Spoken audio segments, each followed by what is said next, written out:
PT Cahaya Tarnabhaku Indonesia. Editing video, Supriyanto. Pemimpin redaksi, Nuryaji. Pemimpin umum, Irno Budi Kiswoyo. Kejaksaan Agung, Jakarta, aswinews.com. PLT, Jaksa Agung Muda Pengawasan R.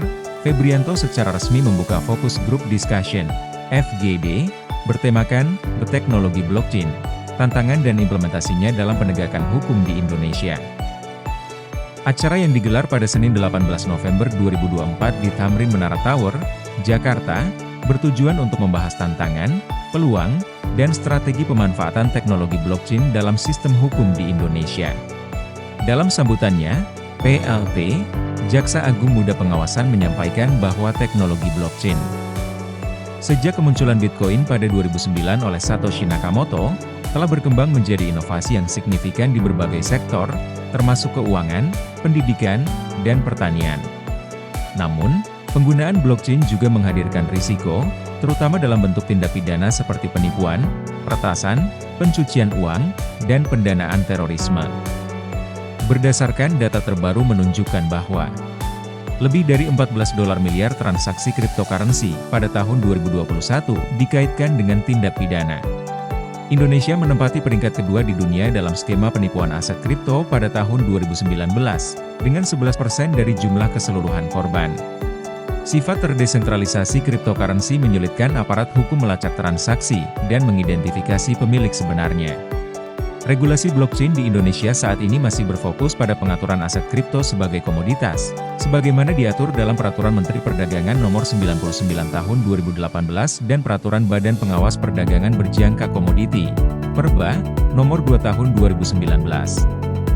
Pengawasan atas aset kripto baru-baru ini dialihkan dari Bapepti ke OJK melalui Undang-Undang Nomor 4 Tahun 2023, diujar Sekretaris Jaksa Agung Muda Pengawasan. Namun, PLT, Jaksa Agung Muda Pengawasan menyoroti perlunya regulasi yang lebih komprehensif, khususnya untuk blockchain sebagai tulang punggung dari cryptocurrency dan teknologi digital lainnya. Indonesia juga perlu belajar dari negara-negara seperti Liechtenstein yang telah mengesahkan Blockchain Act untuk mengoptimalkan manfaat teknologi ini sekaligus memitigasi risikonya. Dalam konteks penegakan hukum, diskusi ini juga menyoroti pentingnya 1. Meningkatkan keamanan siber dalam ekosistem blockchain untuk mencegah manipulasi data dan peretasan.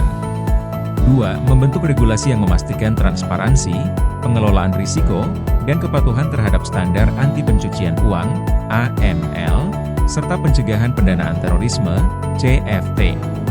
3. Mendorong koordinasi lintas sektor untuk menghadapi tantangan sifat blockchain yang transnasional dan terdesentralisasi. Acara ini menjadi langkah strategis dalam mempersiapkan Indonesia menghadapi era digital yang semakin kompleks. Dengan menyatukan pemangku kepentingan dari berbagai sektor, PLT, Jaksa Agung Muda Pengawasan berharap dapat menghasilkan solusi konkret untuk memanfaatkan teknologi blockchain secara aman dan efektif dalam penegakan hukum. FGD ini melibatkan kolaborasi antara Kejaksaan Agung melalui Jaksa Agung Muda Bidang Pengawasan, Jam Pengawasan, United Nations Office on Drugs and Crime, UNOD, Asosiasi Blockchain Indonesia, dan Asosiasi Pedagang Aset Kripto Indonesia, dengan peserta dari berbagai kalangan seperti praktisi hukum, akademisi, hingga pengembang teknologi blockchain.